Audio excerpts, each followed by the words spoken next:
ಆಗಿರ್ಬೋದು. ಈಗ ವೇಣು ಅವರು ಮತ್ತು ಎಲ್ಲ ಅವರ ಅಭಿಮಾನಿಗಳೇ, ಸ್ನೇಹಿತರೆ, ಅವ್ರ ಕುಟುಂಬವರಿಂದ ನಾನು ಇತ್ತೀಚೆಗೆ ಮೈಕಿಂದ ಬಹಳ ದೂರ ಇರ್ತಾ ಇದ್ದೀನಿ. ಅನೇಕ ಕಾರಣಗಳಿದ್ದಾವೆ. ವೇಣು ಅವರು ನನಗೆ ಹೇಳಿದ್ರು, ನಾನು ಇವತ್ತು ನಿವೃತ್ತಿ ಆಗ್ತಾ ಇದ್ದೀನಿ, ಸ್ನೇಹಿತರೆಲ್ಲ ಬರ್ತಾರೆ, ನಿಮಗೆ ಬರೋಕ್ಕಾಗುತ್ತಾ ಅಂತ.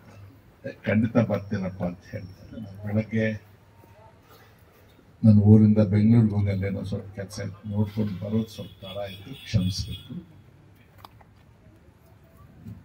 ನಿವೃತ್ತಿ ಅಂತ ಮನುಷ್ಯನಿಗೆ ಇರೋದೇ ಇಲ್ಲ. ನಮ್ಮ ನಿವೃತ್ತಿ ದೇವ್ರ ಘೋಷಿಸ, ವೃತ್ತಿಯಿಂದ ನಿವೃತ್ತಿ.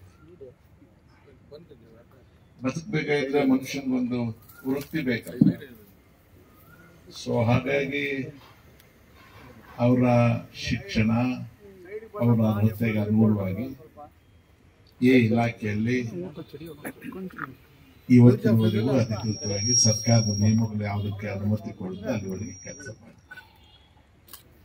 ಇದರಿಂದ ನಿವೃತ್ತಿ ಬಂತು. ಉಳಿದದ್ದೆಲ್ಲ ಮುಂದುವರಿಯಿತು. ಸರ್ಕಾರಿ ಸೇವಾ ಅವಧಿಯಲ್ಲಿರುವಾಗ ಇದೊಂದು ಜೇನುಗೂಡು. ಒಂಚೂರು ಡಿಸ್ಟರ್ಬ್ ಆದ್ರೂ ಕೂಡ ಆ ಹುಡುಗರು ಎದ್ದು ಯಾರನ್ನು ಕಚ್ಚುತ್ತೋ, ಜೇನು ತೆಗೆಯಕ್ಕೆ ಬಂದವ್ರನ್ನ ಕಚ್ಚುತ್ತೋ, ನೆಕ್ಕದವ್ರನ್ನ ಕಚ್ಚುತ್ತೋ, ಅಥವಾ ದಾರಿಲಿ ಹೋಗೋರ್ನ ಕಚ್ಚುತ್ತೋ ಗೊತ್ತಾಗೋದಿಲ್ಲ. ಈ ಜೇನುಗೂಡಿನಲ್ಲಿ ಸುರಕ್ಷಿತವಾಗಿ ಹೊರಗೆ ಬರೋದೇ ಒಂದು ಸಾಹಸದ ಕೆಲಸ. ನನ್ನ ಆತ್ಮೀಯ ಗೆಳೆಯರಾದ ವೇಣುವರು ಇಷ್ಟು ದೀರ್ಘಕಾಲ ಸರ್ಕಾರಿ ಸೇವೆಯಲ್ಲಿ ಗೌರವದಿಂದ ನಡ್ಕೊಂಡು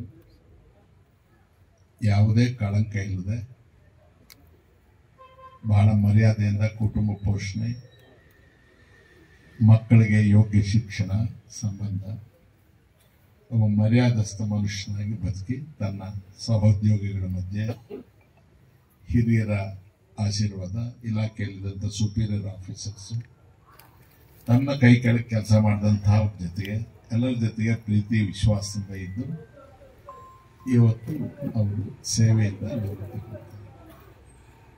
ನಾವಿಲ್ಲಿರೋರು ಎಲ್ಲರದು ಒಂದೇ ಕೆಲಸ, ಶುದ್ಧ ಅಂತಃಕರಣದಿಂದ ಅವರ ಖಾಸಗಿ ಜೀವನದಲ್ಲಿ,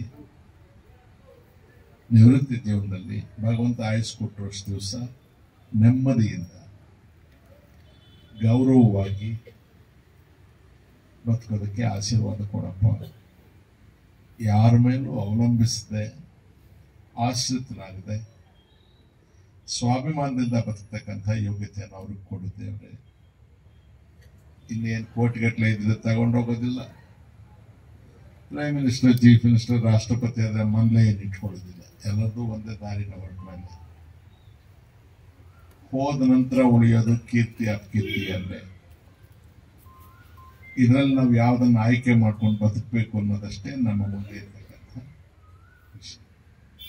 ನಾವು ಸ್ನೇಹಿತರಾಗಿ, ಆತ್ಮೀಯರಾಗಿ ಅವರಿಗೆ ಬಯಸೋದು ನೆಮ್ಮದಿ ಇರಲಿ, ಗೌರವಯುತ ಜೀವನ ಇರಲಿ, ಕೀರ್ತಿಯುತವಾದಂಥ ಜೀವನ ಇರಲಿ, ಅವ್ರ ಮಕ್ಕಳಿಗೆ ಒಳ್ಳೇದಾಗಲಿ, ಅವ್ರ ಮಕ್ಕಳು ತಂದೆ ತರ ತಮ್ಮ ಸೇವಾ ಅವಧಿಯಲ್ಲಿ ಒಳ್ಳೆ ಹೆಸರನ್ನು ತಗೊಳ್ಳಿ, ಇಂಥವ್ರ ಮಕ್ಕಳು ಅಂತ ಹೇಳಿ ಇವ್ರ ಜೊತೆ ಜೀವನ ನಡೆಸುತ್ತೆ. ಇವ್ರ ಧರ್ಮಪತ್ನಿಗೆ ನಾನು ಇಂಥವ್ರ ಜೊತೆಗೆ ಬದುಕಿದೆ, ಇಂಥವ್ರ ಜೊತೆಗೆ ಸಂಸಾರ ನಡೆಸಿದೆ, ಇಂಥ ಮಕ್ಕಳಿಗೆ ಜನ್ಮ ಕೊಟ್ಟೆ, ನನ್ನ ಪತಿ ನನ್ನ ಮಕ್ಕಳು ಗೌರವಸ್ಥರು, ಸಾಕಪ್ಪ ಭಗವಂತ ನನಗಿಷ್ಟು ಕೊಟ್ಟಿದ್ಯಾ ಅಂತ ತೃಪ್ತಿಯಿಂದ ಆಕೆ ಬದುಕಬೇಕು. ಇದಕ್ಕಿಂತ ಹೆಚ್ಚು ನಾವು ಯಾರು ಏನು ಬಯಸಿದ್ರೆ ಬಹಳ ಸಂತೋಷವಾಗಿ ತುಂಬು ಹೃದಯದಿಂದ ಇಲ್ಲಿಂದ ಈಚೆಗೆ ಖಾಸಗಿ ಜೀವನದಲ್ಲಿ ಅವ್ರಿಗೆ ಭಗವಂತ ಎಲ್ಲದೂ ಒಳ್ಳೆ ಮಾಡಿದೆ ಅಂತ ಹೇಳಿ ನಾನು ಕ್ಷಮೆ ಕೇಳ್ತೇನೆ. ತಡವಾಗಿ ಬಂದಿದ್ದಕ್ಕೆ ನನಗೆ ಬಹಳ ಅರ್ಜೆಂಟ್ ಕೆಲಸ ಇತ್ತು, ಅದರಿಂದ ಬೆಂಗಳೂರಲ್ಲಿ ಹೆಂಡಪ್ಪ ಅಂದರೆ ತಕ್ಷಣ ಬಂದೆ.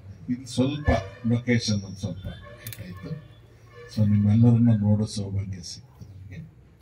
ನೀವು ಇಲಾಖೆಯವರು, ಹಿರಿಯ ಅಧಿಕಾರಿಗಳು, ಅಸಿಸ್ಟೆಂಟ್ ಡೈರೆಕ್ಟರ್ ಅವರು, ಕಲೀಗ್ಸು, ನಾವು ಬೋರ್ಡಲ್ಲಿದ್ದಂಥವರು ಎಲ್ಲರೂ ಕೂಡ ಅವರನ್ನ ಇಷ್ಟು ದಿವಸ ಎಷ್ಟು ಪ್ರೀತಿಯಿಂದ ನಡೆಸ್ಕೊಂಡಿದ್ರಿ, ಗೌರವದಿಂದ ಬೀಳ್ಕೊಡ್ತಾ ಇದ್ರಿ.